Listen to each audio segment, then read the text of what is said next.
A billionaire's daughter went blind overnight, and every specialist in 3 countries had no answer. But a homeless boy collecting cans in a city park did, and when he tried to tell her father, the first thing her father did was dismiss him. What that boy knew, and how he knew it, will change the way you see everything that comes after. Just before we get back to it, I'd love to know where you're watching from today, and if you're enjoying these stories, make sure you're subscribed. The afternoon felt too quiet for a city park. Somewhere behind the tree line, traffic hummed its usual tired rhythm, pigeons argued over crumbs near the fountain, and a man on a bicycle rang his bell at someone who wasn't paying attention. But on the bench near the east path, the one half shaded by a row of old elm trees, Daniel Whitmore sat as still as carved stone, watching his daughter the way a man watches something he doesn't know how to fix. Lily was 7 years old. She had her mother's dark hair and Daniel's stubborn jaw, and 6 months ago she had been the kind of child who noticed everything: the color of a stranger's umbrella, the exact pattern of ants crossing a sidewalk crack, the way afternoon light turned the building across the street into a kind of gold that didn't exist anywhere else. She had a word for that gold. She called it almost orange, and she would point it out so seriously, so insistently, that you couldn't help but look. Now she sat beside Daniel on the bench with dark glasses on her face and a white cane resting across her knees. Her hands folded in her lap, her head slightly tilted like she was listening to something the rest of the world wasn't ready to hear. Daniel watched her. He had hired every specialist money could reach.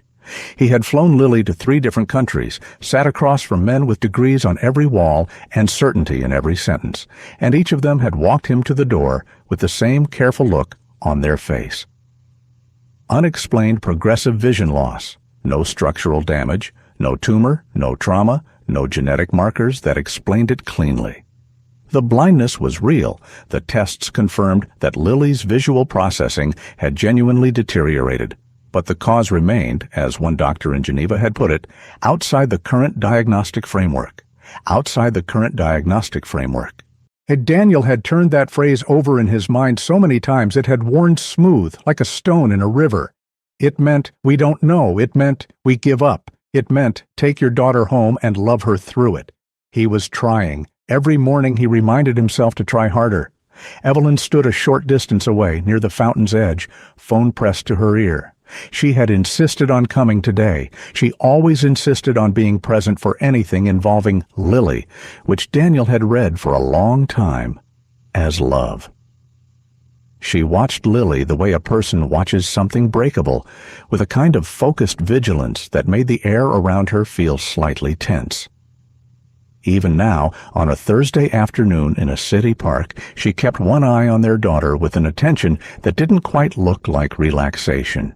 Now, Daniel noticed this in the way you notice things you've been ignoring, suddenly, all at once, a little too clearly.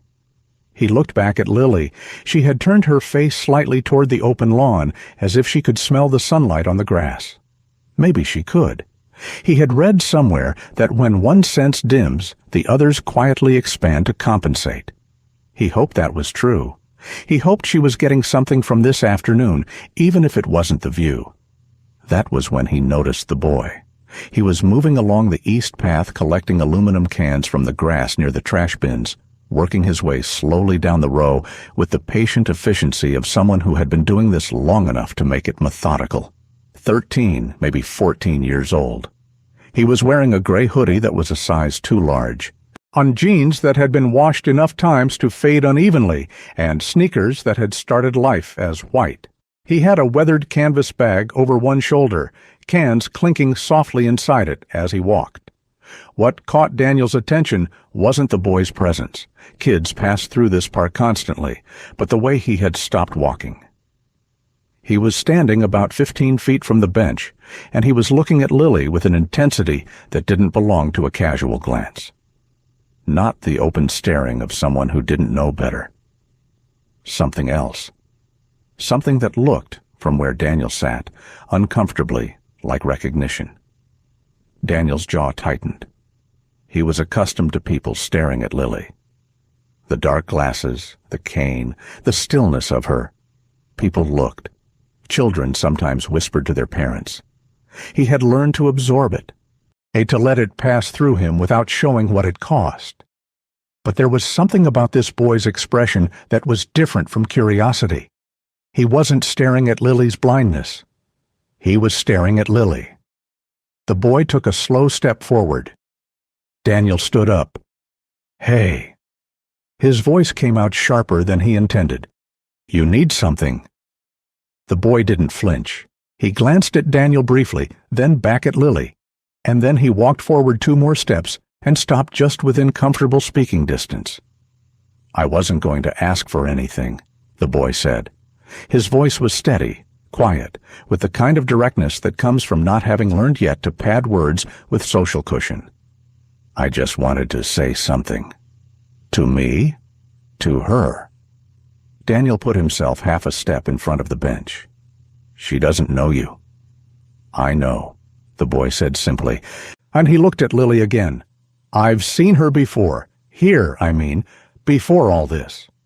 He gestured loosely at the cane, the glasses, without being unkind about it. "Say what you want and move on," Daniel said. The words came out tight. The boy looked directly at Lily, not at Daniel, not at the space between them, but at Lily, and he said it plainly, without drama or hesitation. "She's not blind." The park kept moving around them. A child laughed somewhere across the grass. A pigeon landed near the bench, tilted its head, left again. Daniel's entire body went rigid. "What did you just say to me?" "I said she's not blind." The boy's voice didn't waver. "I don't think she is. I think something's wrong, but it's not her eyes." Daniel stepped forward. "You have absolutely no idea what you're talking about. Do you understand how many doctors have—" "It's not her." The boy lowered his voice just slightly and looked at Daniel with eyes that were calm in a way that felt almost unnatural for someone his age. "It's what she's being given." The sentence landed differently than the first one. Daniel's anger was still there. He could feel it, hot and ready, but something else moved beneath it. A cold shift, like the floor tilting 1 degree in a direction nobody had warned him about. He opened his mouth and couldn't immediately find the right words, which almost never happened to him. Lily's head turned. It was a small movement, just a slight tilt toward the sound of the boy's voice, and under ordinary circumstances, Daniel might have dismissed it as nothing. She had turned toward voices before. But there was something in the quality of this turn, something in the way her chin lifted, the way her focus seemed to orient not toward the general direction of sound, but toward the specific place where the boy was standing. That made Daniel's chest go very still. The boy noticed it too. He didn't say anything about it. He just held the look for a moment. Lily's face tilted toward his, unseeing but present, attending, and then he looked at Daniel again with the same steadiness he'd carried throughout. "She didn't want me to talk." Daniel blinked. "What?" The boy's eyes moved briefly to where Evelyn was standing. She was already walking toward them, her phone no longer at her ear, her stride the quick and purposeful kind that didn't quite look like walking and didn't quite look like running. For her face was composed, but her eyes were sharper than necessary. "Isaiah." A woman's sharp voice suddenly from across the path. A park maintenance worker gestured at the boy. "You're not supposed to be in this section." The boy, Isaiah, shifted his bag on his shoulder and glanced one more time at Daniel. He didn't look worried. He looked like someone making a decision about how much to say before a door closed. "Watch what she eats," he said quietly, his eyes steady on Daniel's. "Especially what your wife gives her." Evelyn arrived at the bench and stepped between Daniel and the boy, her body angling protectively in front of Lily. "What is this? Who are you?" But Isaiah had already stepped back, the canvas bag of cans rattling softly as he turned and walked down the path toward the east exit, unhurried, not looking back.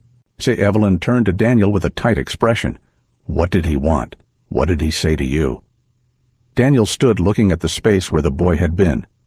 "Nothing," he said. "He was just passing through." Evelyn watched him for a moment with an expression he couldn't entirely read, then turned to Lily and crouched down, adjusting her daughter's glasses gently, smoothing a strand of hair behind her ear. "You okay, baby? We're going to head home soon, all right?" Lily turned her face toward Evelyn's voice and said yes, in a small voice. Daniel kept watching the east exit long after Isaiah was gone. Dinner that night was roasted chicken and rice, which Evelyn prepared herself. This was not unusual. In the weeks since Lily's condition had worsened, Evelyn had taken over the kitchen for anything involving their daughter, sending the household chef away when it came to Lily's meals, arranging food on Lily's plate personally, pouring her juice, mixing the small supplements she gave her each morning and evening.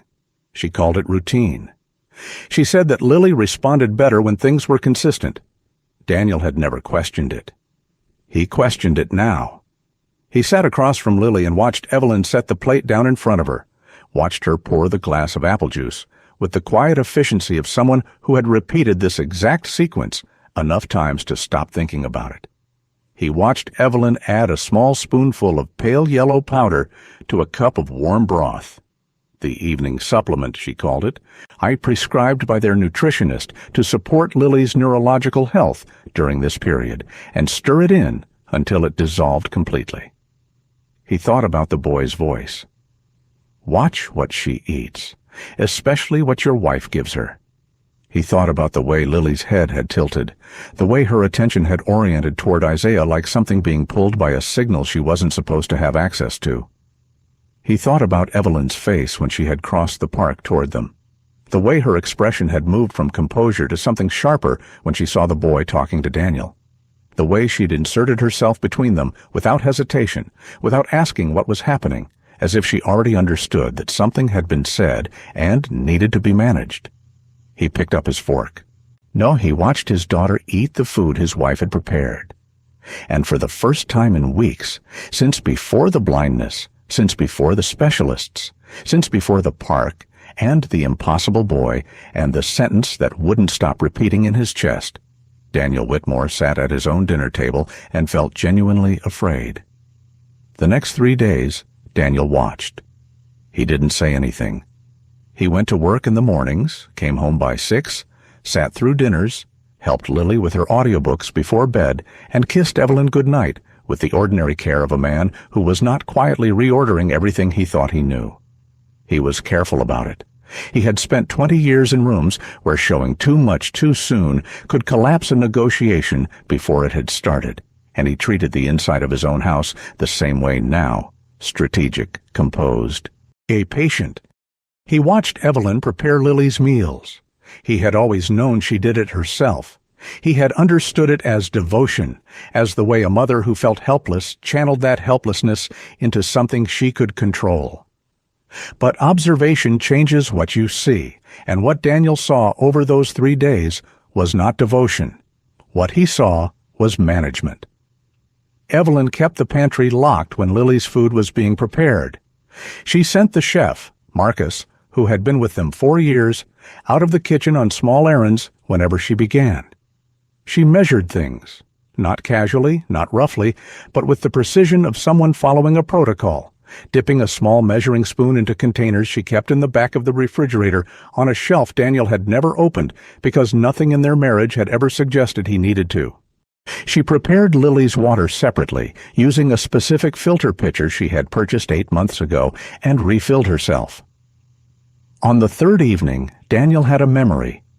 He was watching Evelyn stir the evening broth, the pale yellow powder dissolving into nothing the way it always did, and he remembered a conversation from 10 months ago, a dinner party, a glass of Burgundy, Evelyn talking to one of her friends about a documentary she'd watched about neurological plasticity. She had been animated about it in a way he hadn't seen in a while. She'd said something about the brain's capacity for rewiring under certain conditions, and her friend had said that sounded terrifying, and Evelyn had laughed and said only if you thought the original wiring was perfect. He hadn't thought about that conversation since the night it happened, but he thought about it now. He also thought about the months before Lily's blindness began, a period he had spent largely distracted by a company acquisition that had consumed him through the fall. He had been traveling, working late, present in the house without being present in his own home. Evelyn had been handling everything involving Lily during those months. School pickups, medical checkups, the Tuesday afternoon swim class Lily had loved, the vitamins and supplements she'd started Lily on after consulting the nutritionist, the dietary changes she'd made to Lily's meals. She'd said Lily was showing some early signs of fatigue and nutritional deficiency. She'd said the supplements would help. Daniel had nodded and signed the credit card statement and kept working. He thought about all of that now with the slow, nauseating clarity of a man being shown something he should have noticed much earlier. On the fourth day, Daniel drove across town to the offices of a private physician he had known professionally but never used personally. Dr. Adele Ferguson had a quiet practice in a building with a secure entrance and no signage visible from the street.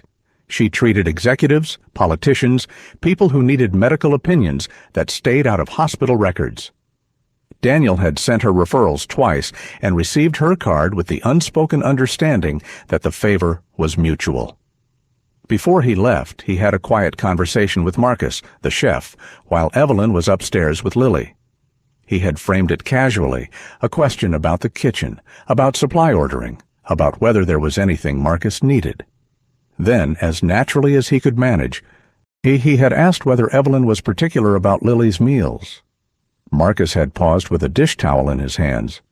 Very particular, he said, choosing the words carefully, the way an employee chooses words when they're not sure how honest they're supposed to be.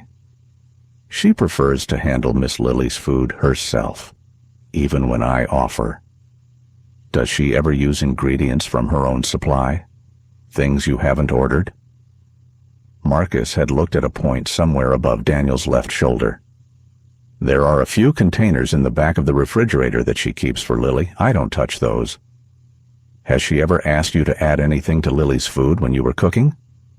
No, sir. She does all of that herself. Daniel had thanked him and let the conversation move to something else. And Marcus had returned to his work with the expression of a man who was grateful not to be asked anything further. He told her what he knew. Not all of it, not the boy, not the park, but the facts of Lily's condition, the tests, the diagnoses. Then he told her he wanted a second opinion conducted quietly, without informing his wife. Dr. Ferguson listened without interrupting. Then she said she could arrange it, but that she'd need access to Lily. Direct access. And that if what he was describing was what he seemed to be suggesting, they should talk about what kind of testing he actually wanted done. Blood work, Daniel said.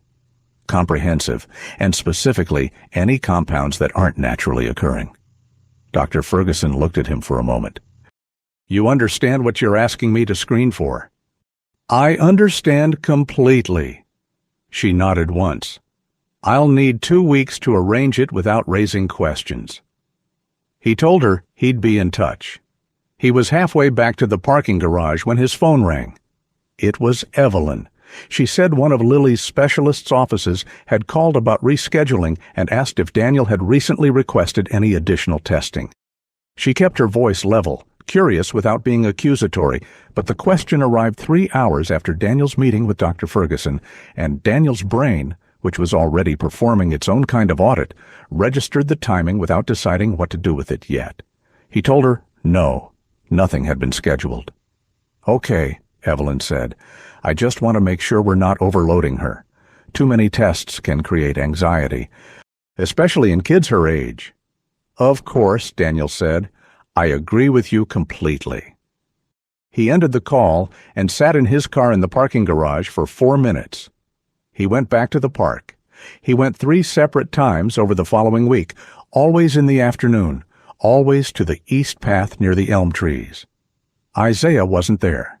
He wasn't anywhere in the immediate area, not at the fountain, not near the trash bins, not on the open lawn where the can collectors sometimes moved in slow patterns. Daniel asked the maintenance worker who had called the boy's name at the park that day. She said she didn't know him personally, that she'd just seen him around before, and knew he wasn't supposed to be in the east section because there were posted rules about commercial collection in that area. He's not from around here, I don't think, she said. He comes and goes. I've seen him maybe a handful of times. Daniel described him, The gray hoodie, the faded jeans, the canvas bag. "That's him," she confirmed. "Don't know his name or where he stays." Daniel left his card with her and asked her to call if she saw the boy again. He drove home and walked through the front door to find Evelyn in the kitchen, standing over the counter, finishing Lily's lunch. She smiled at him, warm, natural, the easy smile of a woman comfortable in her own house, and asked how his meeting went. "Fine," he said. "Long."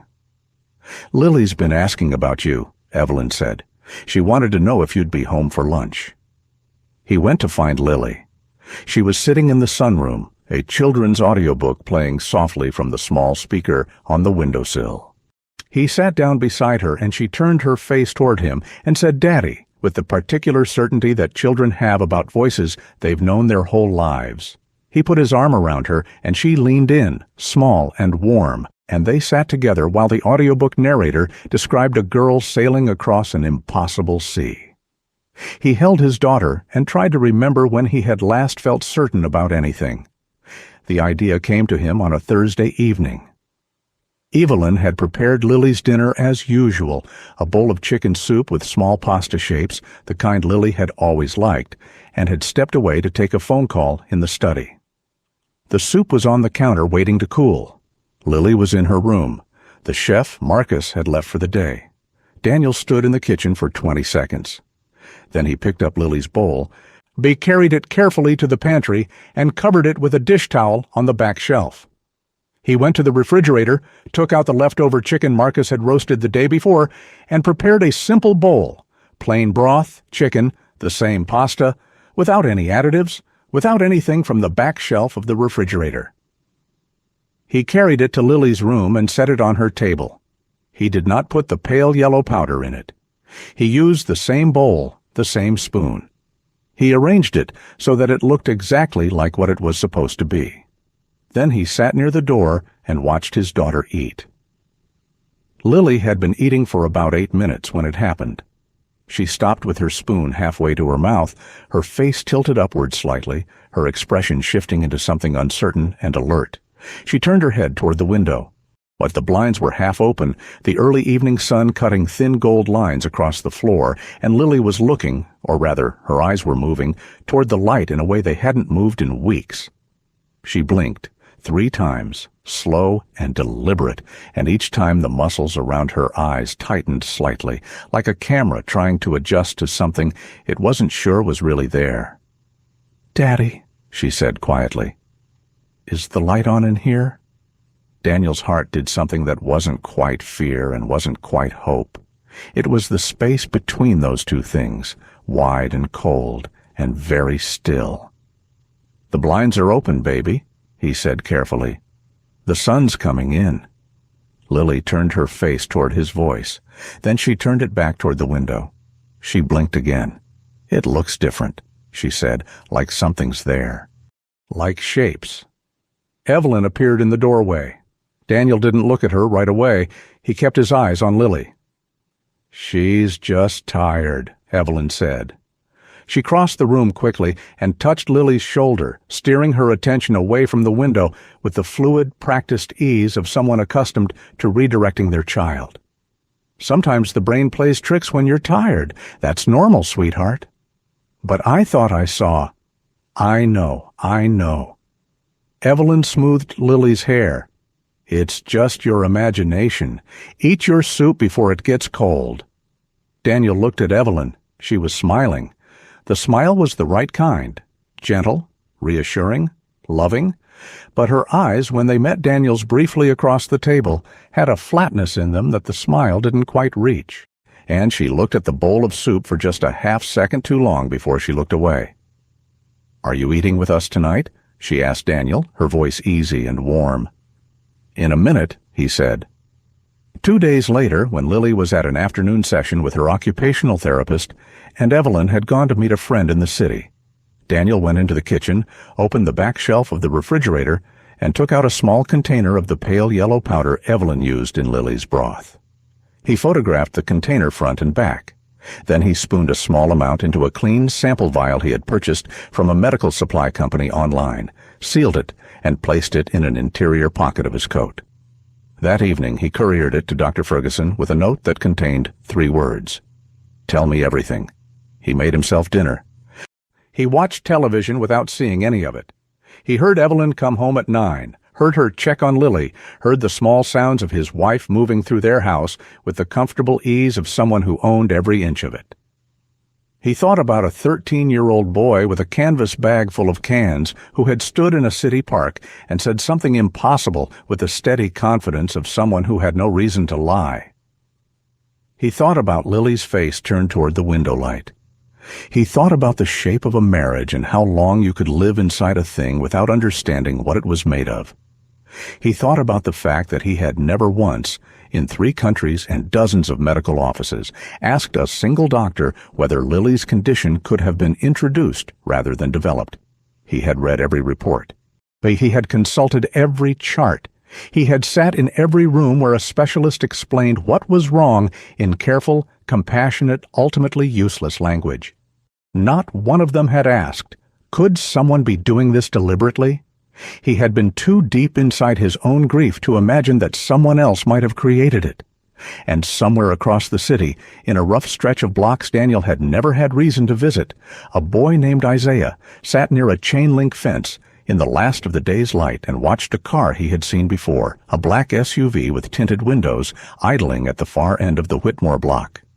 He watched it for a long time, long enough to notice it didn't belong here, not in this neighborhood, not on this block, where the only vehicles that parked without purpose were either broken down or waiting for someone. This one was waiting. Or he had seen it twice before. Once near the park, the day he'd talked to the man on the bench. Once outside the shelter on Glenmore Avenue where he'd been sleeping the past 2 weeks. He hadn't been sure the second time. He was sure now. Somebody knew he'd talked to the girl's father, and powerful people didn't send black SUVs to sit outside a homeless kid's block unless that kid knew something they needed to contain, which meant he had been right about everything. He pulled the folded napkin from his pocket, the one with the name and number written in pencil, passed to him through the park maintenance worker 2 days ago, and looked at it in the fading light. He thought about what his mother had told him in the last weeks before the clinic failed her. She had said that keeping quiet when you knew something true was just a slower way of telling a lie. He put the napkin back. Not yet, he thought. But soon. Because that little girl had turned her face toward him in the park like she could feel something real nearby after a long time of feeling nothing. Isaiah had seen enough of the world to know exactly what that looked like, and he wasn't going to walk away from it. The call came on a Tuesday morning. Daniel was sitting at his office desk pretending to read a contract when his cell phone buzzed, an unknown number, local area code. He let it ring twice before answering, because that was the kind of man he had trained himself to be. Men who answered on the first ring gave too much away. "You're looking for me," the voice said. Daniel set down his pen. Isaiah. A pause. Then, "The woman at the park gave you my number?" "She gave it to someone who gave it to me." "Can we meet?" Another pause, longer this time. Daniel could hear wind on the line, traffic somewhere behind it, the unmistakable sound of someone standing outside in the city, rather than in a building. "There's a diner on Kessler," Isaiah said. "The one with the green sign. Noon. Come alone, and don't bring a driver." The line went dead. Daniel arrived 11 minutes early and sat facing the door. Isaiah arrived 4 minutes late, which was either caution or habit. He slid into the booth without ceremony, his gray hoodie replaced today by a dark blue one, the same canvas bag hanging off one shoulder. He ordered nothing when the waitress came by, then changed his mind and asked for water and a side of toast, which Daniel understood was hunger managed with dignity. He looked at Daniel with the same unsettling steadiness he'd shown in the park. No nerves, no performance, just a quiet assessment of the person across from him. "You went back to the park," Isaiah said. It wasn't a question. "3 times. "I know. I saw you twice." He wrapped both hands around the glass of water a waitress had placed in front of him. "Why should I talk to you? Last time you told me to move on." Daniel held the boy's gaze. "Because I swapped my daughter's food 3 days ago. Gave her a clean meal without any of the supplements my wife adds. And for the first time in months, Lily said she could see shapes in the light." Something moved behind Isaiah's eyes. Not surprise, exactly. More like the careful satisfaction of a person whose private accounting has just been confirmed by external evidence. "She's not fully blind," Isaiah said quietly. "I knew it when I saw her. I've seen what real blindness looks like. My mother worked in a free clinic off Darnell Street for 4 years before it shut down. I used to go with her after school, help her with intake forms, hand out supplies. I saw dozens of patients, all kinds of conditions." He paused. "Lily moves wrong for a blind child. She tracks sounds too precisely. She adjusts to light changes when she thinks nobody's watching." Daniel leaned forward slightly. "You said you saw her before all this." "About 2 months before she stopped seeing. She was in that park with a nanny, not your wife, running around the fountain, completely normal. I was working the east path." He glanced at the table. "I noticed her because she noticed me. Most kids that age, in that part of the park, they've been taught to look through people like me." Lily waved. Daniel was quiet for a moment. "A few weeks later," Isaiah continued, "I saw her again. Same park, same nanny, but this time she was walking slower, rubbing her eyes a lot. The third time, she had the glasses, and your wife was there instead of the nanny, giving her something to eat from a small container she'd brought from home, right there on the bench." He paused. "Lily got dizzy about 15 minutes after eating. She put her head in her hands. Your wife sent the nanny to get water and stayed with Lily alone." The diner hummed around them. Silverware clinked somewhere across the room. "You were watching all of this," Daniel said slowly. "I watch a lot of things. It's what you do when you don't have anywhere to be." There was no self-pity in his voice, just fact. "I didn't understand what I was seeing at the time. I thought maybe Lily was just sick. But after you came to the park that day and your wife rushed over the second I started talking..." He shook his head. "I've seen people get nervous when other people talk. Your wife wasn't nervous. She was shutting something down." Daniel thought about Evelyn stepping between them with that fluid, practiced ease. The smile that didn't quite reach her eyes. "You mentioned a lab," Daniel said. "You told me in the park that you'd followed her." Isaiah's expression shifted slightly. Not reluctance, more like someone deciding how much of a private thing to share. "About 3 weeks after I saw Lily get dizzy, I saw your wife on Mercer Avenue. I recognized her. I don't know exactly why I followed her. Something just felt wrong, and I've learned to trust that." He took a slow sip of water. "She went into a building 8 blocks east of Mercer. No sign on the outside. Keypad entry, camera above the door. Not an office building, not a clinic, something in between. She was carrying a bag. She was inside about 45 minutes. When she came out, the bag was lighter." Daniel sat back in the booth. Everything inside him that had been operating on suspicion was now operating on something closer to certainty, and certainty was both better and significantly worse. Suspicion allowed for the possibility of being wrong. Certainty did not. "Why didn't you go to the police?" Daniel asked. Isaiah looked at him the way a person looks at someone who has just revealed the distance between their worlds. "Because I'm a 13-year-old homeless kid who followed a rich woman down the street and watched her enter a building," he said evenly. "Who exactly is going to take that report?"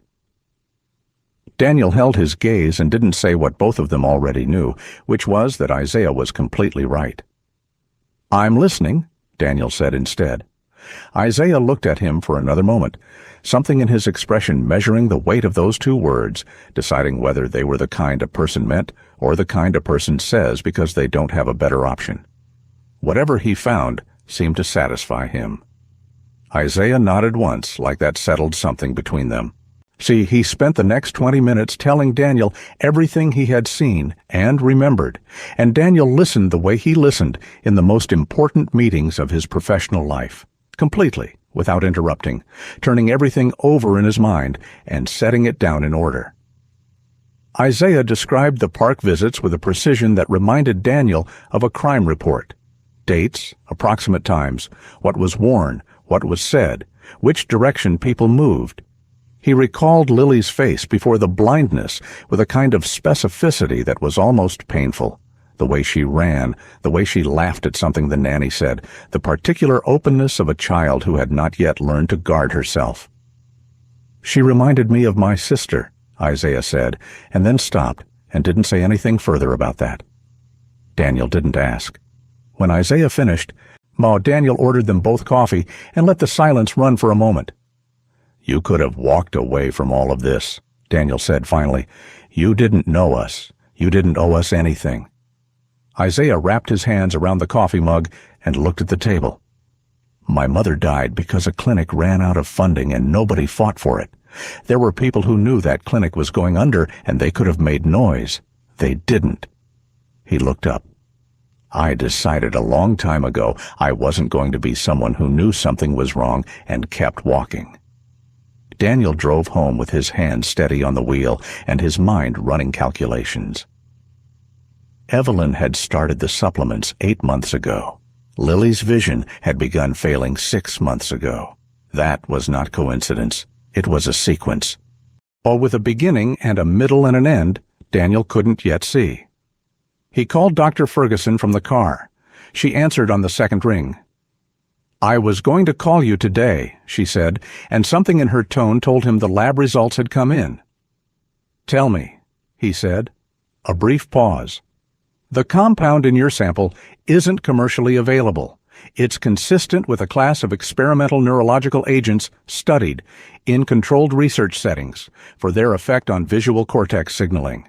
In plain language, it doesn't destroy vision. It disrupts the brain's ability to process visual input correctly, temporarily, in small doses." She stopped. "In escalating doses, Daniel, the disruption becomes more sustained. The research on reversibility at higher concentrations is inconclusive. There have been no approved human trials of this compound." The road ahead of him was empty, and Daniel drove it as carefully as he had driven anything in his life. "Is it reversible if the doses stop?" he asked. "Possibly. Likely, if caught early enough." A pause. "The key is stopping the exposure completely." He thanked her and ended the call. No approved human trials. But someone was running one anyway, inside his own home, on his 7-year-old daughter. He pulled into a parking garage 2 blocks from his office and sat in the dark for 11 minutes. He thought about Lily's face. He thought about the clinic and the shape she had reached for through the blurry returning light. He thought about the fact that she had been living in that induced dark for months while he traveled and negotiated and worked and trusted. "I completely and catastrophically the wrong person." Then he made 3 phone calls and began building the next phase of this entirely alone. The day after the call with Dr. Ferguson, Daniel went back to being a husband. He was attentive at dinner. He asked Evelyn about her afternoon. He laughed at a story she told about the neighbor's renovation that had been dragging on for 3 months. He helped Lily with her audiobook and sat beside her until she fell asleep against his shoulder, and he stayed there in the dim room, holding perfectly still, feeling the weight of her trust like something fragile he had nearly let slip from his hands without understanding he was holding it. When Evelyn appeared in the doorway to check on them, he smiled across the room at her. She smiled back. Warm, easy. The smile of a woman who believed her husband was still the man he had been 2 weeks ago. Good, Daniel thought. Let her believe that. The surveillance went in on the 3rd morning during the 3-hour window when Evelyn attended her bi-weekly luncheon. A 2-person team from a security firm Daniel had used for corporate offices installed discrete cameras in the kitchen, the dining area off the hallway, and the connecting passage. They worked without conversation and left no visible trace.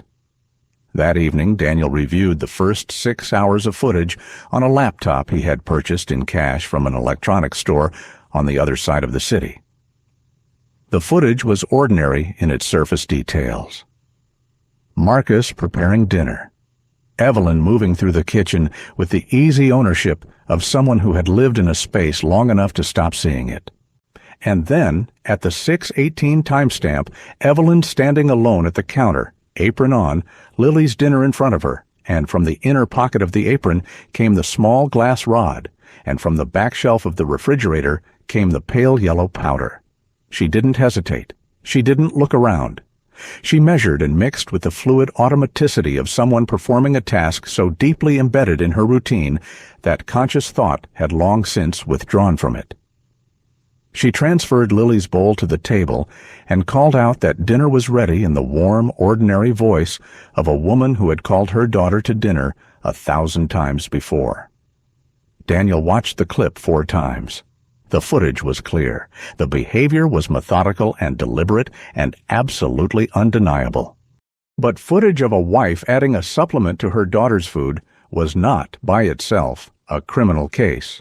A capable attorney, and Evelyn would have a very capable attorney, could reframe it in 60 seconds. The supplement could be argued as prescribed, as misguided, but well-intentioned, as anything except what it was. Daniel needed the source. He needed the chain from Evelyn's kitchen back to whoever had given her the compound and whatever purpose it actually served. He watched the footage 3 more times that night, and each time the sight of Evelyn's hands, calm, practiced, precise, doing what they had been doing to Lily for months, hit him differently. Harder, then colder, then with a quality he didn't have a clean word for. The grief of watching someone you loved perform a secret you were never supposed to find. Isaiah was, again, the one who moved things forward. He called on the 5th morning from somewhere near the east side of the property. "She got a delivery," he said without greeting. Side door, a man in a gray jacket, medium height, delivered a sealed bag. She had the door open before he even knocked. She was watching for him. Daniel was between meetings on the 15th floor of his own building. He stepped out into the stairwell and closed the door. "Plate number?" he asked. Isaiah read off a partial. It matched, through a contact at a security firm, to a vehicle registered to a private consulting company in a commercial district across the city. The company name pulled up no public record of significance. But when Daniel ran it through his own business network, a favor from a former colleague who specialized in corporate intelligence, one connection surfaced: a biotech firm called Viridian Solutions, which had approached Daniel's investment office 18 months ago seeking backing for experimental neurological enhancement research. He had declined the meeting himself. The pitch had been interesting in the way that ethically unsettled ideas are always somewhat interesting, and he had passed on it within a week. He remembered the name of the scientist who had presented. He had thought at the time that the man was either brilliant or dangerous, and that those 2 qualities were not as mutually exclusive as comfortable people assumed. He pulled the original pitch document from his archived files that evening, reading it properly for the first time since the meeting 18 months ago. The research outline described a process of controlled sensory disruption followed by neurological recalibration, suppressing one processing pathway in order to force the brain to develop compensatory mechanisms, with the theoretical outcome being enhanced multisensory capacity. The document was dense with research jargon, but the core claim was stark. You could temporarily impair a child's vision and, through that process, train the brain to process sensory data with a precision beyond normal human capacity. It had struck Daniel at the time as something between ambitious and reckless. He had passed on the investment without losing sleep over it. Now he understood that someone else had agreed to fund it, and whoever that someone was, they had needed a subject. And Evelyn, for reasons Daniel had not yet fully mapped, had provided one. He looked at the name he had written, Dr. Halverson. He wrote it again beneath the name of the company, and beneath that he wrote Evelyn's name, and he looked at the triangle on the page and understood for the first time that he was not dealing with a wife who had made a terrible, isolated decision. He was dealing with a coordinated operation that had used his home as a laboratory and his daughter as a subject. The controlled test was Isaiah's idea, delivered the way all of his ideas arrived, without preamble, as if the answer had simply been sitting there waiting for someone practical enough to say it. "Take Lily somewhere for a couple days," he said during their evening call. "Somewhere your wife can't reach the food. Have your doctor run it as a checkup. You'll know within 48 hours. Daniel arranged it with Dr. Ferguson. They framed it to Evelyn as an extended specialist consultation, an overnight residential evaluation at a small private clinic with monitoring equipment that couldn't be replicated in a standard office visit. Evelyn resisted immediately, and her resistance was thorough. She cited Lily's routine, the importance of sameness for children managing sensory loss. She cited the anxiety that unfamiliar environments caused. She said that more testing was exactly what the previous specialists had warned against, that Lily needed stability, not interventions, and that Daniel was reacting to his own helplessness rather than to Lily's actual needs. It was a precise, well-constructed argument, and it landed in the places it was designed to land. Daniel felt the old pull of it, the part of him that had deferred to Evelyn's judgment on Lily's care for months because she always seemed more certain, more informed, more present than he was. The part of him that had signed the credit card statements and kept working. He looked at his wife's face and thought about pale yellow powder dissolving in warm broth. "I've made the appointment," he said. "We leave Thursday morning. I need you to trust me on this one." Evelyn went quiet in the precise way she went quiet when she had decided to accept something temporarily. Her expression didn't harden, it simply settled. And that settlement, that particular stillness, was something Daniel now recognized for what it was, not agreement, but calculation. "Okay," she said, "whatever you think is best." The 48 hours changed everything Daniel needed confirmed. By the end of the first afternoon, Lily was responding to light with purpose rather than reflex. By the second morning, she was identifying large shapes at close range, the outline of a chair, a window frame, the shape of Daniel's hand held a foot from her face. She cried when it happened, not because her vision was restored, it wasn't. It was blurry and fragmentary, but because something was present that had not been present in months. A signal coming through the interference. She reached out and touched Daniel's hand, feeling the shape of his fingers, and then she looked in the direction of that hand and said, very quietly, "I can almost see you." He had to leave the room for 2 minutes after she said that. "Doctor." Ferguson gave him the time without comment. When he came back, he sat beside Lily and held her hand and told her she was the bravest person he had ever known, which was completely true and also completely inadequate, the way that true things often are when what they need to carry is larger than language can hold. Dr. Ferguson documented every observation carefully. She told Daniel that evening, in the clinical quiet of the waiting room, that the rate of Lily's recovery was consistent with the gradual clearing of an inhibiting compound from her neurological system. Daniel drove home from the clinic that night along roads he had driven 1,000 times before, and nothing along the route looked the way it usually looked, because the world does not hold its shape well when everything you believed about your life has been dismantled and reassembled into something unrecognizable.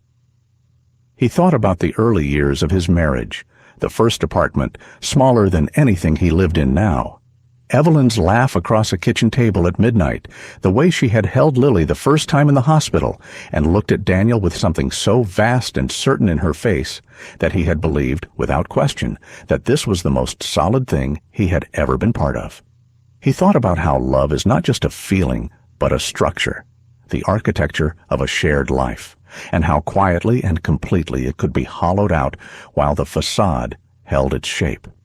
He thought about the fact that somewhere between the woman he had married and the woman who measured pale yellow powder into a glass rod in the kitchen at 6:18 in the evening, something had broken or been replaced, or perhaps had never been exactly what he'd believed it was. He did not have the language yet for how that felt. He filed it away for a time when he could afford to sit with it. Tonight, there was still work to do. 3 days before Daniel planned to make his move, Isaiah called from a rooftop somewhere near the delivery route he had been tracking. "There's someone else involved," he said. Daniel waited. "The man who makes the deliveries has been to 3 other locations in the past 2 weeks. I followed him twice. One stop was a medical office building on the north side, 7th floor. A firm called Halverson Biomedical Research. The other stop was a law firm, top floor downtown. He carried the same kind of sealed bag into both." A pause. "Whatever your wife is doing, she's not doing it alone, and whoever is running it has lawyers already on standby." Daniel looked at the page in front of him. The names, the triangle, the edges of something he had not yet fully mapped. He needed 2 more days to set the remaining pieces in position. He told himself this clearly, because clarity was the only thing he had left that felt reliable. He went to bed that night with the disciplined calm of a man accustomed to doing difficult things on a timeline he had set for himself. What he had not planned for was Evelyn moving first. He found out the next morning, when he came downstairs at 7 o'clock and the house was quiet in a way that houses are not quiet when people are still asleep. There was no sound of Lily's morning audiobook through the ceiling, no smell of coffee from the kitchen, which Evelyn made every morning without exception. The kitchen light was off. The table was clear. Marcus hadn't arrived yet, but that wasn't unusual at this hour. Daniel walked through the ground floor with the particular slowness of a man who already knows something and is taking the last few seconds before he confirms it. He checked the sunroom, the sitting room, the small study where Lily sometimes sat at the window in the mornings, pretending she could see the garden, empty, all of it.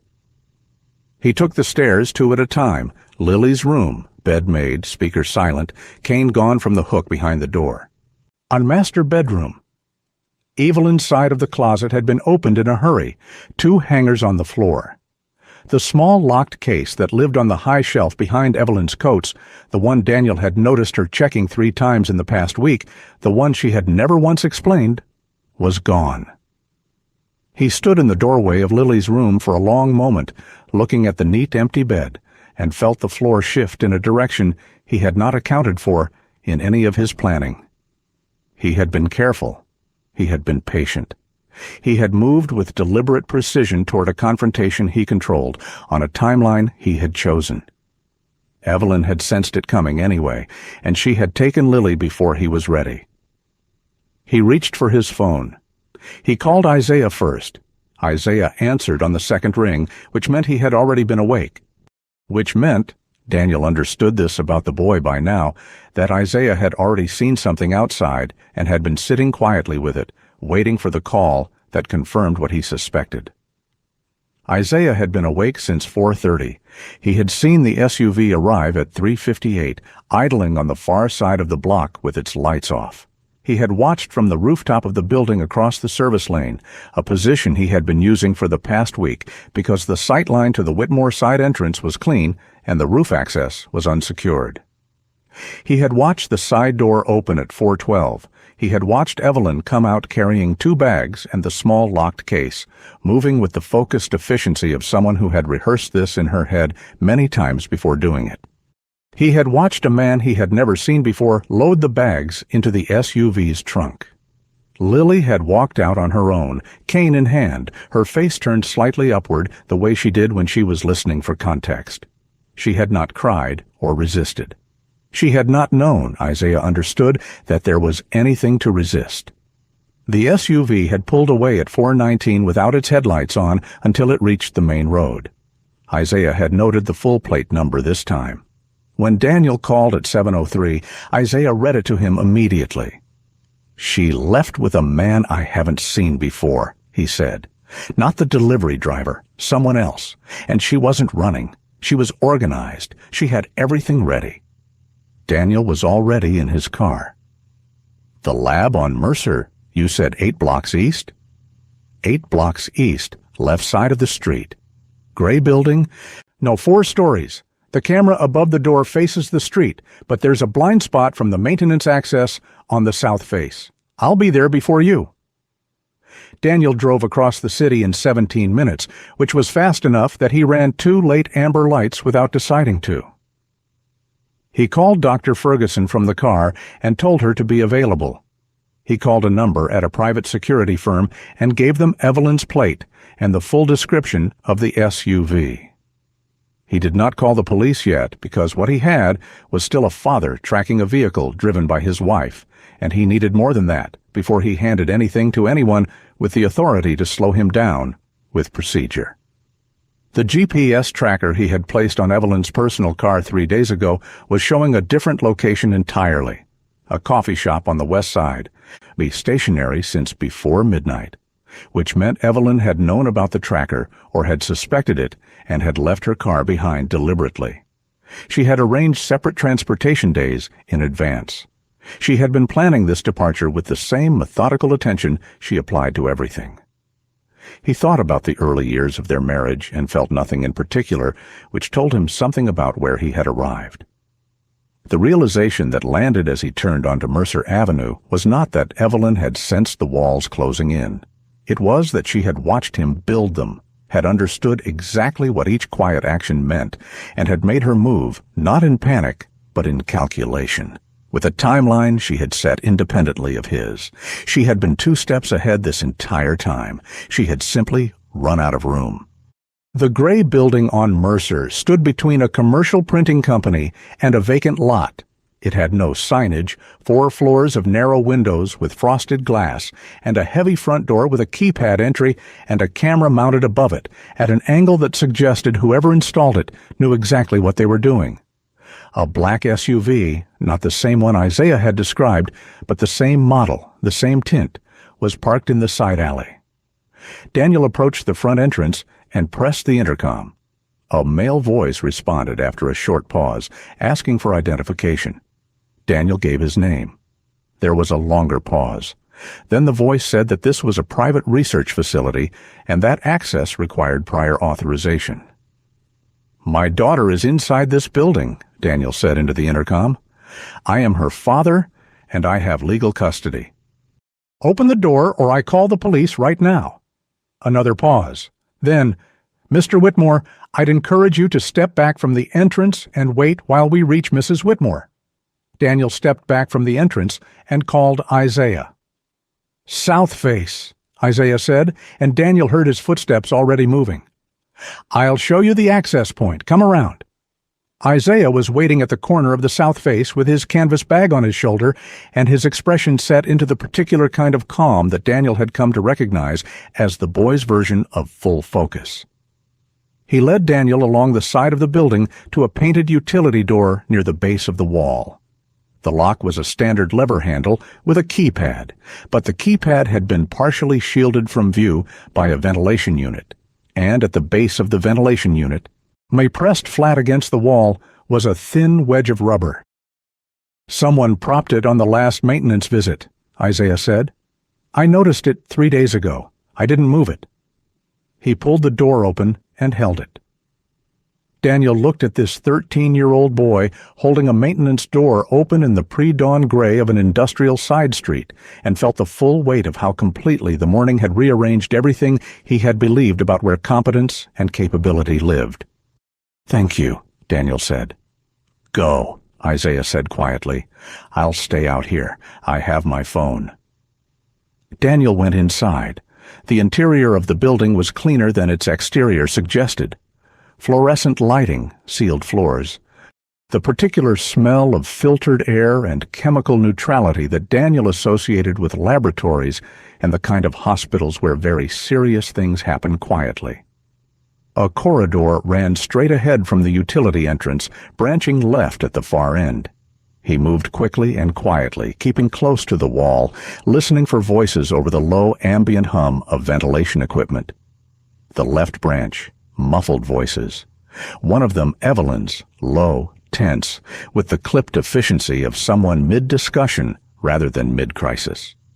He followed the corridor to a set of double doors with reinforced glass panels. Through the glass he could see the wider hallway beyond, and at its far end a half-open door with light spilling from it. The voice he could hear clearly now was not Evelyn's. It was male, unhurried, but the voice of someone accustomed to determining the pace of every conversation he entered. Daniel stopped outside the door and listened. "The timing is not ideal," the man's voice said, "but the Phase 3 protocol can be administered here just as effectively. The environment is controlled. The compound is prepared. There's no meaningful difference."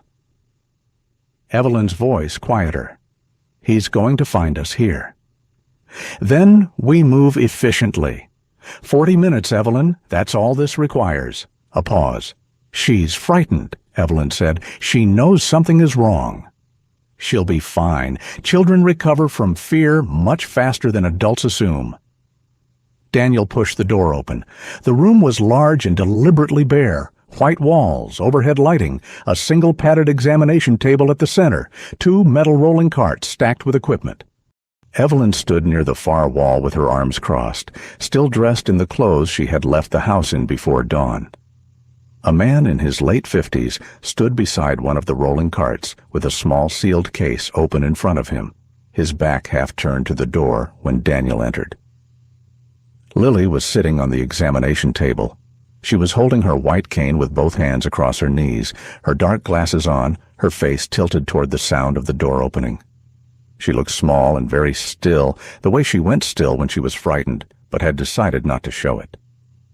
"Daddy," she said. "I'm here," Daniel said. His voice came out steady. He was surprised by that. "I'm right here, Lily."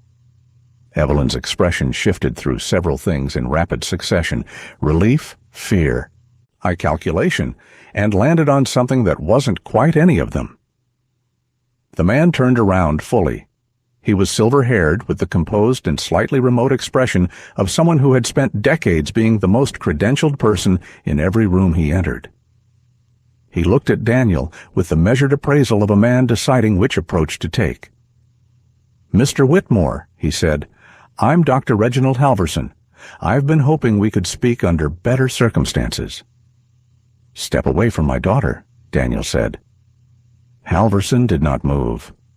"I understand why you're distressed. What I'd ask you to consider before anything else is said or done is that what's happening here is not what it appears to be." "I have lab results that say exactly what it is," Daniel said. He crossed the room toward Lily, he keeping his eyes on Halverson and his body between them as he reached the examination table and put his hand on Lily's shoulder. She leaned into it immediately. "It's an unapproved neurological compound administered to a 7-year-old child without informed consent. I have footage, I have documentation, I have enough." Halverson looked at him with the careful patience of a man who has already called a lawyer. "What you have," he said evenly, "is a partial picture of a research protocol that was conducted with the full awareness and consent of one of Lily's legal guardians." "One," Daniel said. "Her mother, not her father. That's not consent. That's a crime." Evelyn made a sound that wasn't quite a word. Daniel did not look at her. "We can discuss the legal framework at another time," Halverson said. "Right now, I'd like to ask you to allow us to complete the stabilization phase, which is actually in Lily's best neurological interest going forward. Interrupting the protocol at this stage carries its own risks, Mr. Whitmore. Risks I'd prefer we all avoid." "There's no protocol happening in this room today," Daniel said.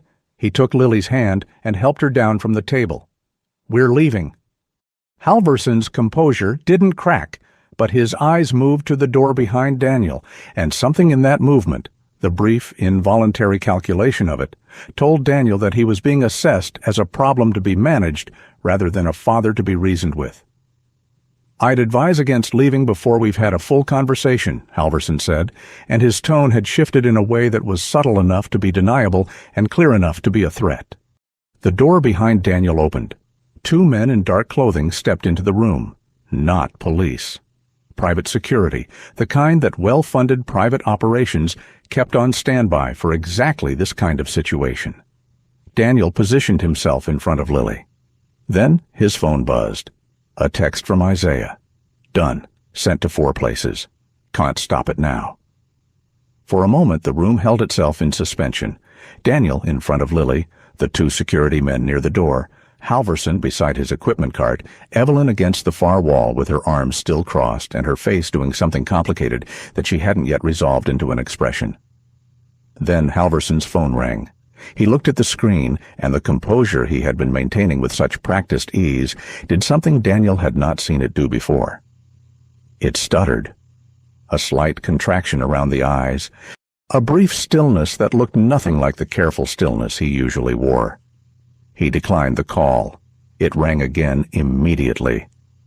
"Dr. Halverson," one of the security men said from near the door, and his voice had a new quality to it, not the quiet authority of a man managing a situation, but the uncertain edge of a man realizing the situation had changed in a way nobody had briefed him for. Halverson answered the second call. He listened for approximately 8 seconds. Then he lowered the phone and looked at Daniel with an expression that had, for the first time, lost its management overlay entirely. "What did you send?" he asked. "I didn't send anything," Daniel said. "I didn't need to." Outside in the corridor, somewhere further back in the building, when a door opened and voices rose with the particular urgency of people discovering that something they believed was contained had in fact already left the building. Isaiah had transmitted the audio recording, 43 minutes of it, captured on his phone through the open-frequency relay he had set up at the maintenance entrance, to 4 separate destinations simultaneously. A journalist at a national paper whose contact information Isaiah had found in an article about pharmaceutical accountability 3 weeks earlier, the city's district attorney's tip line, a non-profit watchdog organization that tracked illegal clinical trials and had a publicized submission portal, and Dr. Ferguson's secure email with a note attached that said simply, "For the record." He had done all of this from the alley outside the south face of the building. Sitting cross-legged against the ventilation unit with his canvas bag across his knees and his phone balanced on top of it, uploading each file with the patience of someone who had learned to work with spotty data connections and never assumed the first attempt would be the one that succeeded. He had compressed the files carefully. He had included GPS metadata, timestamps from 3 separate points in the recording, and a typed summary, 2 paragraphs written in the plain and specific language he used for everything, explaining who the parties were, what facility they were in, and what was being administered to a minor child without legal consent. Daniel had not asked him to do any of it. Isaiah had decided on his own, before Daniel had even entered the building, that waiting to see how the confrontation resolved was a form of gambling. And he didn't gamble with things that mattered. In the room, the security men looked at Halverson. Halverson looked at his phone, and Evelyn looked at Lily. It was the look that broke the architecture of everything she had constructed. Lily was standing beside Daniel with her cane in one hand and her other hand wrapped around her father's, and her face was turned not toward her mother's voice but toward the door, toward the exit, with the focused, intent orientation of a child who had decided she was going somewhere else. It was a small thing, a subtle thing. But Evelyn had spent 7 months studying every shift of Lily's face, every tilt of her head, every adjustment of her attention, and she knew exactly what she was seeing. Lily was not looking to her mother for safety. "Lily," Evelyn said. Her voice came out different from how she usually sounded, thinner, less certain of its own authority. "Sweetheart, look at me." Lily's face turned toward her mother's voice. Her expression was not angry. It was something harder to manage than anger.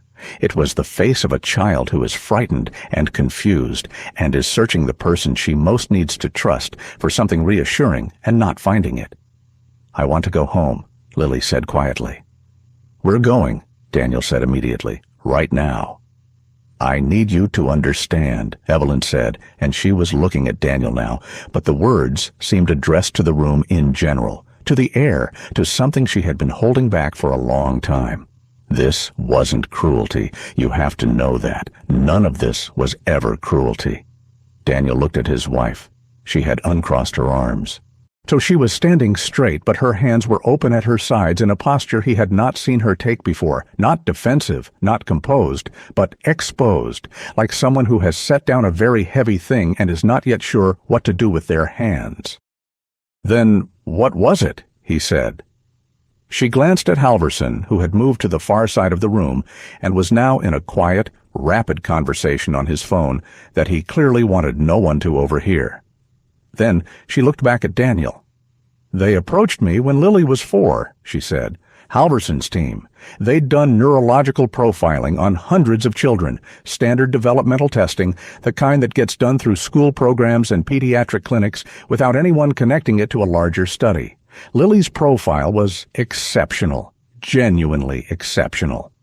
The kind of baseline that their models predicted would respond to the protocol with results beyond anything they documented before." She stopped. "They told me she could be extraordinary, that the process was controlled, reversible, that the temporary effects were a small cost against what she would become. They showed me data, studies, projections. They were very convincing people, Daniel, and I was—" She stopped again and started differently. "I was a mother who wanted her child to be more than the world would give her by default." "They told you," Daniel said, "and you believed them." "I wanted to believe them." Her voice was even, but something underneath it was not. "I know the difference between wanting something to be true and something being true. I've known the difference for a long time. I told myself the distinction didn't matter if the outcome was right. I was wrong. I knew I was wrong before the blindness accelerated, and I kept going anyway, and that is the part I cannot make into something else, no matter what I say in this room." The honesty of it was so complete and so unexpected that for a moment Daniel didn't have an immediate response. He had prepared himself for deflection, for legal maneuvering dressed as explanation, for the version of Evelyn who managed everything, including her own accountability. He had not prepared for this. The room was quiet except for Halverson's murmuring and the distant sounds of the building, becoming something other than what it had been 20 minutes ago. "How long?" Daniel said. "The microdoses started when she was 5, very small amounts, calibrated, on nothing that showed on standard blood work." She looked at her hands. "The blindness wasn't supposed to happen this fast. The timeline accelerated in the last 6 months in a way the protocol didn't predict. Halverson said it was within acceptable variance. I told myself that was true for longer than I should have." "Acceptable variance," Daniel said, and his voice had a quality he had never heard in it before. Not rage, which he had expected to feel, but something below rage, something colder and more permanent. "Our daughter couldn't see, Evelyn, for 7 months. She sat in a park in the dark, and a stranger was the first person to notice something was wrong with what she was being given. A 13-year-old kid collecting cans noticed before I did, before the specialists did. Because you controlled every piece of information that reached them." Evelyn flinched. It was the first time Daniel had seen her flinch at anything. "I know," she said. "Do you? Because I need you to understand that you managed this. You managed me. You managed the doctors. You managed the narrative around every test result and every specialist appointment. You made me feel like a helpless father who just couldn't fix his daughter's mysterious illness, and the whole time—" He stopped himself. Not for composure's sake. Because Lily was standing beside him holding his hand, and whatever came out of his mouth next was going to stay with her. He looked down at Lily. She had been listening with her face very still, and her cane held vertically in front of her, both hands around it, or the way she held it when she was trying to be patient while adults said things she was working to understand. "Lily," he said gently, "are you okay?" "Is Mommy in trouble?" she asked.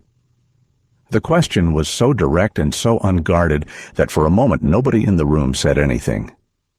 "We're going to sort everything out," Daniel said carefully. "But right now, we're going to go, okay?" "Okay," Lily said. He moved toward the door. The 2 security men looked at each other, then at Halverson. Halverson had ended his call.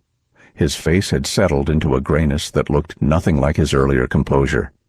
It was the particular pallor of a man who understands that the next several years of his life are going to be conducted in courtrooms. "Mr. Whitmore," he said, "I want to speak with you about the reversal process." Daniel stopped. "There are steps that can be taken to accelerate Lily's recovery," Halverson said. His voice had lost its authority without losing its precision. "Specific treatment protocols that would reduce the recovery timeline significantly. I can provide documentation and guidance." "To my attorney," Daniel said. "Starting tomorrow morning, every piece of documentation you have, every record, every protocol version, every iteration of the compound, every subject file from every stage of this study." He held Halverson's gaze. "And I want every other child who is part of this research identified, every name, every dosage record, every contact, because I don't believe for 1 second that Lily was the only subject. And if there are other parents somewhere in this city who have been watching their children go dark without understanding why, they deserve what Lily just got, someone coming through the door for them." Halverson said nothing. He looked at Daniel for a long moment with the expression of a man who has practiced controlling rooms for so long that the loss of control has left him with no default setting to fall back on. His mouth opened slightly and closed again. His silence was the fullest confirmation Daniel could have received. He walked out with Lily's hand in his. In the corridor, moving back toward the south entrance, Daniel heard Evelyn's footsteps behind them. He did not stop. He heard her say his name once, not sharply, not with authority, just with the particular vulnerability of a person who has just watched something they built come apart entirely and is not yet sure where to stand in the debris. He opened the south door. Isaiah was leaning against the wall outside with his canvas bag on his shoulder and his phone in his hand. And when Daniel came through the door with Lily, something shifted in the boy's face, a brief, carefully contained exhale of relief that he probably didn't intend to show and didn't try to cover once it had. "Done?" he said. "Not entirely," Daniel said, "but the part that matters most." Isaiah looked at Lily. She had heard the door open and had turned her face toward the new air, the outside air, cool and moving, carrying the smell of the city in the early morning, exhaust and bakery warmth and damp pavement, and something in her expression eased the way it eased whenever she moved from an enclosed space to an open one, like a small loosening, like a door opening inside her as well as outside. "Hi," Isaiah said. Lily's head turned toward his voice. She was quiet for a moment. "You sound like someone I heard before," she said. "In the park." "Yeah," Isaiah said. "That was me." "You said I wasn't blind." "I did." Lily considered this. "Were you right?" Isaiah glanced at Daniel. Then he looked back at Lily with the steady directness that was simply how he moved through the world. "Getting there," he said. Behind them, through the walls of the building, the machinery of exposure was already in motion. Halverson's team was making containment calls that were arriving too late to contain anything. The journalist had a recording, a named facility, and a named researcher. The DA's tip line had logged the submission at 7:41 in the morning and flagged it for the Financial Crimes and Public Health Divisions simultaneously. Isaiah's transmission had been sent in compressed files with GPS metadata, timestamps, and the full audio, clean, unedited, exactly as captured. By 8:15, the first external calls began reaching the building's front desk. By 8:30, a vehicle from the district attorney's office had arrived on Mercer Avenue, and a journalist stood on the pavement with her phone to her ear, looking at the building's unmarked facade with the focused attention of someone who has just confirmed that a story she wasn't sure was real is very real. The building that had operated for 3 years behind a keypad and frosted glass was about to become, very publicly, a crime scene. Evelyn came through the south door and stopped when she saw Isaiah. She looked at the boy for a moment, this slight, steady, and unremarkable-looking child who had taken apart everything she had built, and her expression did something that was not quite readable. Isaiah looked back at her without expression. She looked at Daniel. "What happens now?" "Now," Daniel said quietly, "you call your attorney. And then you cooperate with every investigation that's coming, every one, because if there are other children in that building's files, They need what Lily just got. Someone coming through the door. Evelyn looked at Lily one more time. Lily had turned her face slightly back toward the building, not toward her mother, but toward the wall, toward the sound of something moving inside, processing it the way she processed all sound now, with the careful, attentive precision that months in the dark had, in spite of everything, quietly built in her. Evelyn's face did something that had no name for it in the language of composed people. It broke open very slightly around the eyes, and then she pressed her lips together and looked at the ground. "I thought I was doing the right thing," she said. It was the smallest her voice had ever sounded. "I know," Daniel said. "That's the part that doesn't make it better." He turned away from her. He put his hand on Isaiah's shoulder for a moment, brief, certain, the kind of contact that says more than the words around it, and the boy straightened almost imperceptibly under it, recalibrating quietly to the sensation. "You did good," Daniel said. Isaiah looked at the ground briefly. Then, back up. "She did good," he said, nodding toward Lily. "She's been doing good this whole entire time." Lily, who had been following their voices with her face, smiled at that, small and genuine and somewhat shy, the smile of a child who has just been told something true about herself by someone she has decided to believe. Then Daniel Whitmore walked his daughter out of the alley and into the morning, and Isaiah fell into step beside them, without being asked, and behind them the building on Mercer Avenue continued its quiet, accelerating collapse into the light.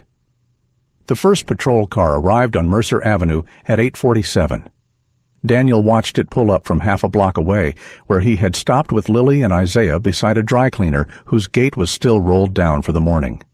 He had not planned to stay and watch. He had planned to put Lily in a car and drive directly to Dr. Ferguson's clinic and not look back at the building until lawyers and investigators were handling every piece of what came next. But Lily had said she was tired and needed to sit for a moment, and Daniel had found a set of steps near the dry cleaner's entrance and sat beside her, and Isaiah had sat on the other side of her, and from there the three of them had watched, without particularly deciding to, as the building on Mercer Avenue stopped being a secret. The patrol car was followed 7 minutes later by an unmarked vehicle, dark blue city plates, that parked directly in front of the main entrance. 2 people in plain clothes went inside. They were in there for 4 minutes before the uniformed officers followed. "Is something bad happening?" Lily asked. She had her cane across her knees, and her face was tilted toward the street. No tracking the sounds, doors, voices, the particular radio static of official activity.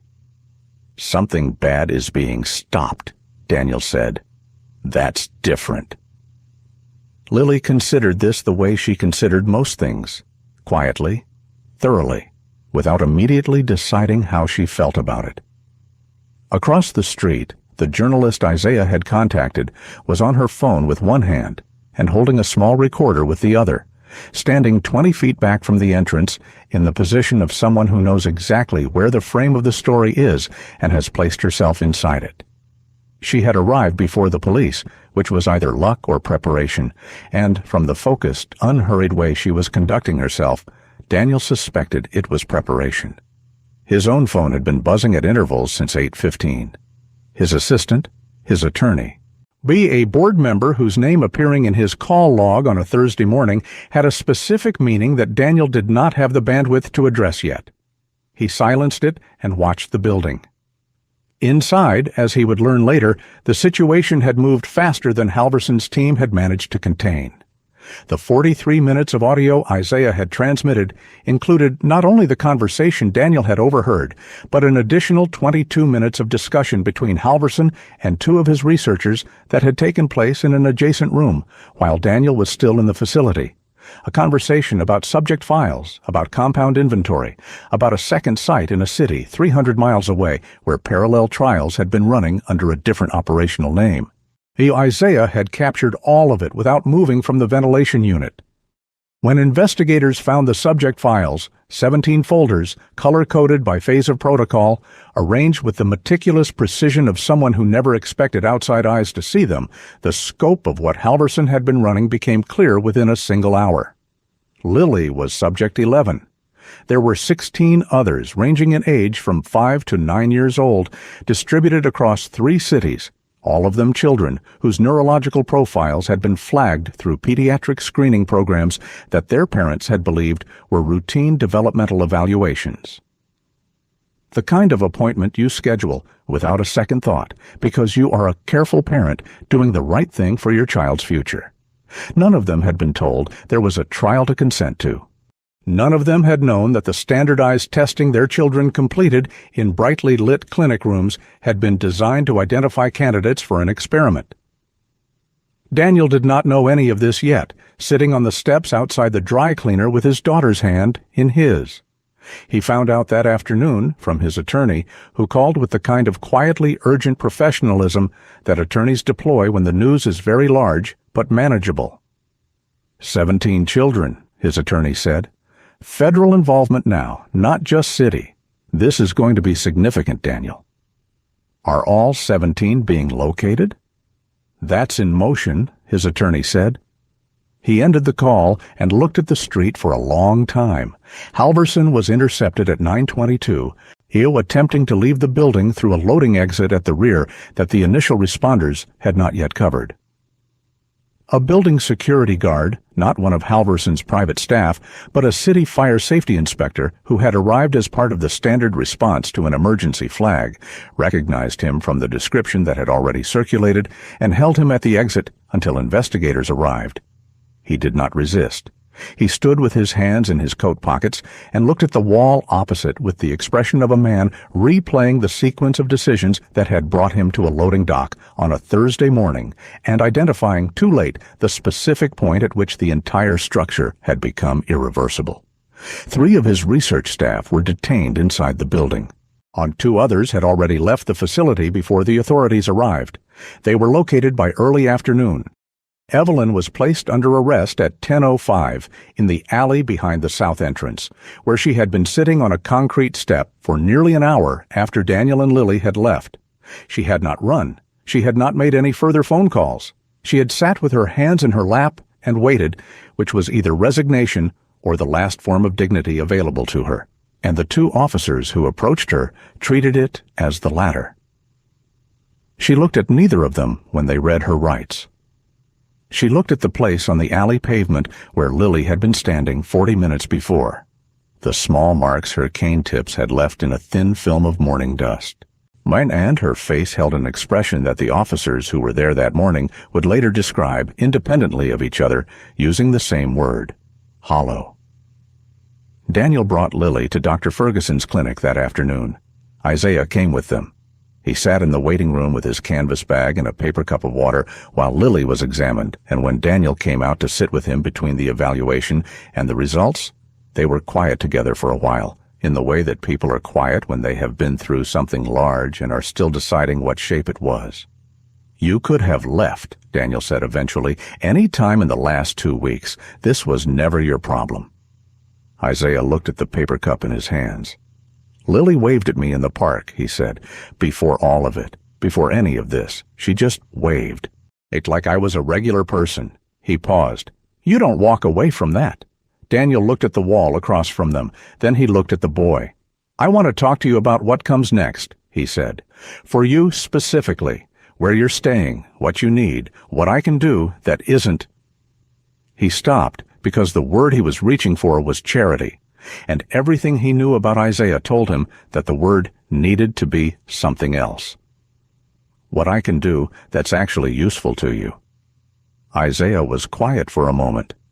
I want to finish school, he said. It was plainly stated, without apology or performance, just a fact he had been carrying around that he was now setting down in front of someone who had the capacity to help with it. I was good at it before. I want to go back. Then that's what happens, Daniel said. Everything else we figure out from there. Isaiah nodded. He drank from his paper cup. He looked at the waiting room's scuffed linoleum and the outdated magazines on the low table and the afternoon light coming through the frosted window, and something in his posture shifted slightly. Not dramatically, not in any way a stranger would have clocked, but Daniel saw it because he had been watching this boy carefully for 2 weeks and had learned the language of his small adjustments. What shifted was the particular tension that lives in a person who has been holding everything themselves for a very long time. It eased, slightly. Not all the way, but slightly. Dr. Ferguson appeared in the doorway and told them Lily was asking for her father. The case moved quickly in the way that cases move when the evidence is overwhelming. The documentation is complete, and 17 families are waiting for answers. Within 3 weeks, federal charges had been filed against Halverson and 4 members of his research team. Viridian Solutions was dissolved under court order, its assets frozen pending civil litigation from the families of all 17 children.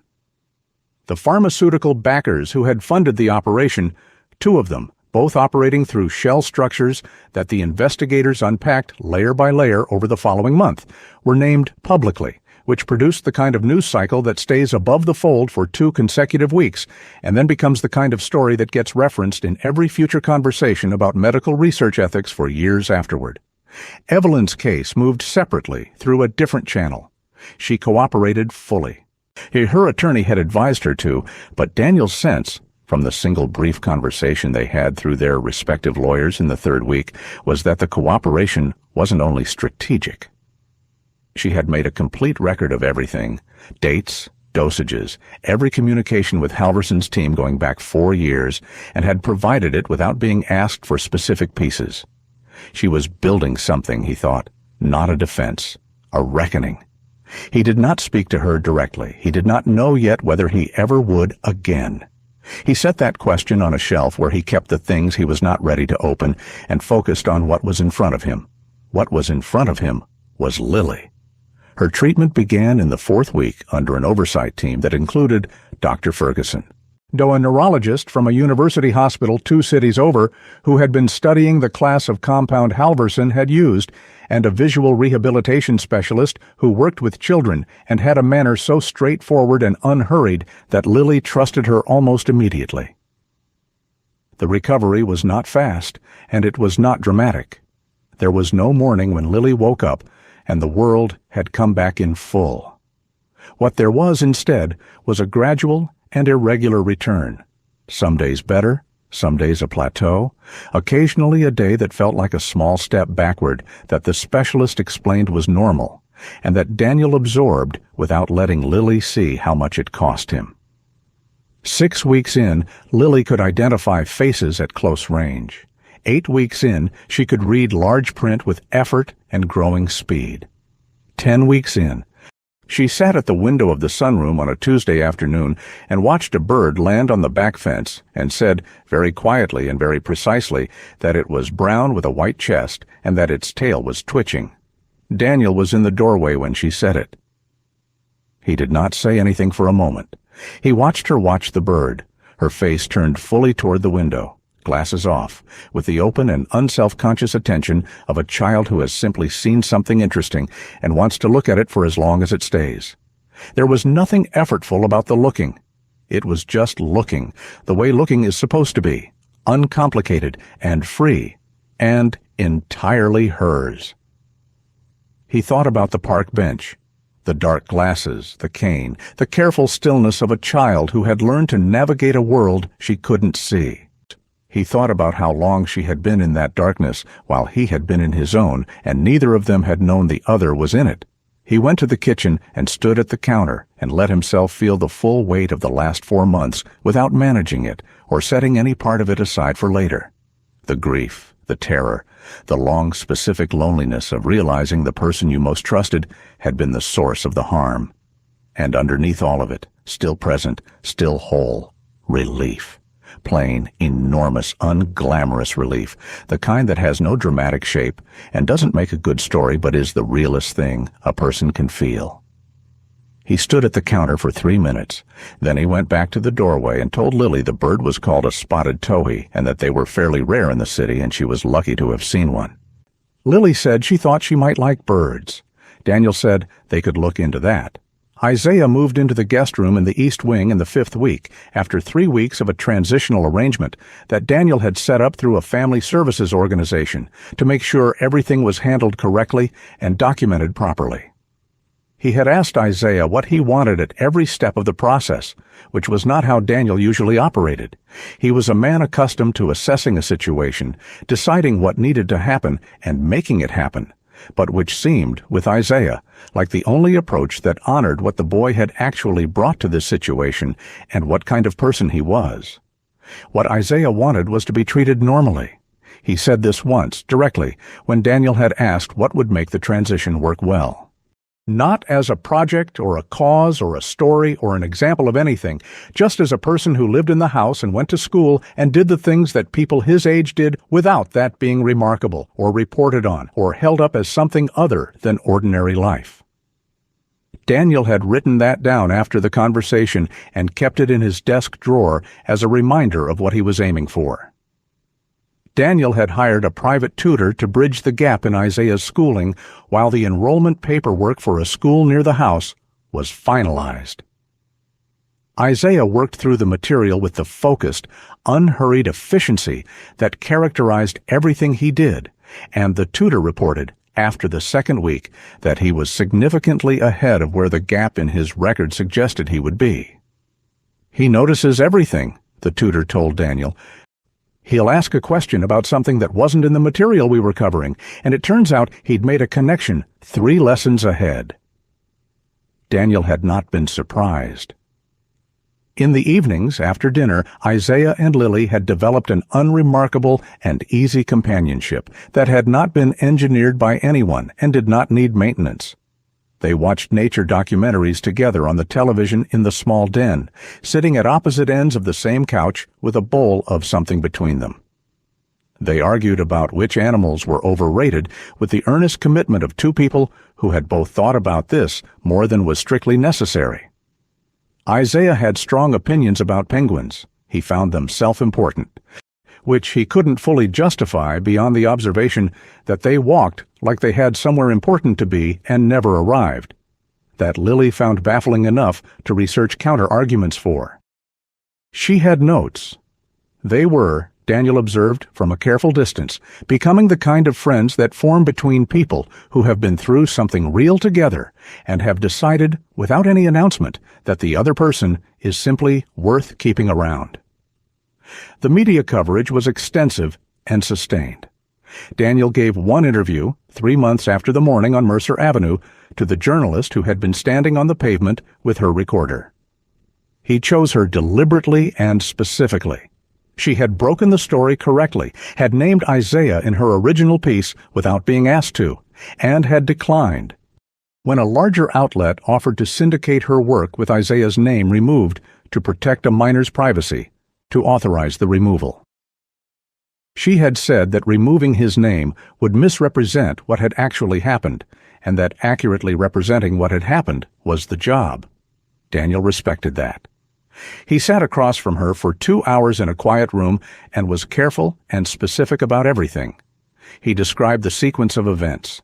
He credited Dr. Ferguson. He credited the investigators and the DA's office. He credited Isaiah by full name at considerable length and with the deliberate weight of a man who has thought carefully about what gets quietly erased from stories when no one fights to keep it in, how the homeless kid becomes a footnote, how the scrappy observer becomes a detail in somebody else's narrative, how the people who see things clearly and act on them first are frequently the last ones anyone remembers.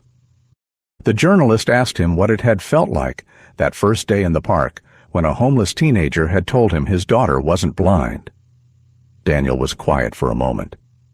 "I was angry," he said. "I dismissed him. I was exactly the kind of person who looks at someone in his situation and decides, before they've finished speaking, that what they're saying can't matter." He paused. Isaiah was right, and I was completely wrong, and the distance between those 2 things is something I think about most days. The interview ran the following Sunday. Isaiah read it on his phone at the breakfast table and said nothing about it directly, which was how he registered things that had actually landed. He became slightly still. Then he got up and poured himself more orange juice and asked Lily if she wanted some, and Lily said yes, and the morning continued in the unspectacular and genuinely good way that mornings had been continuing lately. The trial began 11 months after the arrests. Evelyn sat at the defendant's table in a courtroom Daniel attended for the first 2 days and then did not return to, because Lily did not need to grow up with the image of her father staring across a room at her mother, and because what needed to be said was already in the record, being said by people whose job it was to say it clearly and on the record. The public debated Evelyn's intentions with the energy that the public brings to cases where a person's actions are clearly wrong and their motives are genuinely complicated. Name editorial writers argued about culpability and exploitation. Podcasts ran multi-part series on the ethics of parental consent in experimental medicine. Several prominent voices argued that Evelyn had been manipulated by Halverson, that she was as much a victim as the children, only with more agency and therefore more responsibility. Others argued that the line between being deceived and choosing to be deceived was not as clean as people preferred to believe. Daniel read some of it and stopped reading most of it. The truth about Evelyn was something he had arrived at in the building on Mercer Avenue, in the moment she had said, "I know the difference," and kept going anyway. He did not need a podcast to clarify it for him. Lily refused to see her mother. She said this 6 weeks after the arrests, quietly and without drama. When Daniel had asked, carefully, without pressure, in the way he had learned to ask Lily things, whether she wanted to. Lily had said no, and she had not elaborated, and Daniel had not pushed, because it was her decision to make, and she had made it with a clarity that deserved to be respected, exactly as it was. He hoped, in some distant future he could not yet see the shape of, that Lily would find her own way to whatever she needed in relation to her mother. He did not tell her this. He simply held the space open and trusted her to move through it in her own time. On a Saturday in early spring, 13 months after the morning in the park where it had all begun, Daniel drove Lily and Isaiah back to the east path near the fountain. He did not make a ceremony of it. He just said he felt like going to the park. And both of them had said fine with the easy readiness of people who had nothing against parks on a Saturday morning. The park was unhurried at that hour. Dog walkers, a man doing slow stretches near the tree line, 2 kids racing each other to a lamppost with the complete and joyful seriousness of a competition whose rules only they knew. The elm trees had come back into full leaf. The fountain was running, catching the early light in the particular way that moving water catches light in the spring, briefly golden, constantly shifting, impossible to hold on to. They sat on the bench, the 3 of them, with the easy and unremarkable comfort of people who have shared enough mornings to have stopped performing comfort for each other. Lily had her glasses off. She had not needed them regularly for the past 2 months, though the specialist said there would still be days, bright days, tired days, when they would help. She was looking at the fountain, at the light on the water, at the birds moving through the middle distance, at the small busy world of the park arranging and rearranging itself in the morning air. She was just looking, the way looking is supposed to be when nothing is working against it. Isaiah had his long arms resting on his knees, watching a pigeon negotiate a piece of dropped pretzel with a focus and patience that suggested he found the outcome genuinely uncertain. Lily turned and looked at Isaiah directly. He looked back at her. "You were right," she said. "You saw me when nobody else did." Isaiah was quiet for a moment in the way he was quiet when something had arrived that he needed to hold before responding. "You made it easy," he said. "You waved." Lily smiled. It was wide and unguarded and slightly sideways, the kind of smile she made when something struck her as both funny and true at the same time. Daniel had not seen it in almost a year. He had been afraid in the darker months of everything that the particular quality of it might be gone, that you could lose that kind of smile the same way you could lose other things, through time and damage and the gradual erosion of circumstances. But it was here. It had come back with the light. He looked at his daughter and at Isaiah, at his son, the word he had been using privately for weeks now, the word that had simply arrived one morning and stayed without requiring justification, and the park moved gently around them. The fountain ran. the morning held, above the bench where, 13 months ago, a boy with a canvas bag had said something impossible to a man who hadn't wanted to hear it, and a little girl had turned her face toward a voice that was telling her the truth. The elm trees did their quiet work in the spring light. Nothing about the three of them would have looked remarkable to anyone passing by. They were just a family, resting in the ordinary good light of a day that had not yet decided what it was going to be. That was exactly what they were. If the one person telling the truth was the one person nobody wanted to listen to, what does that say about the rest of us? Hit like and subscribe for more stories that make you think long after they're over.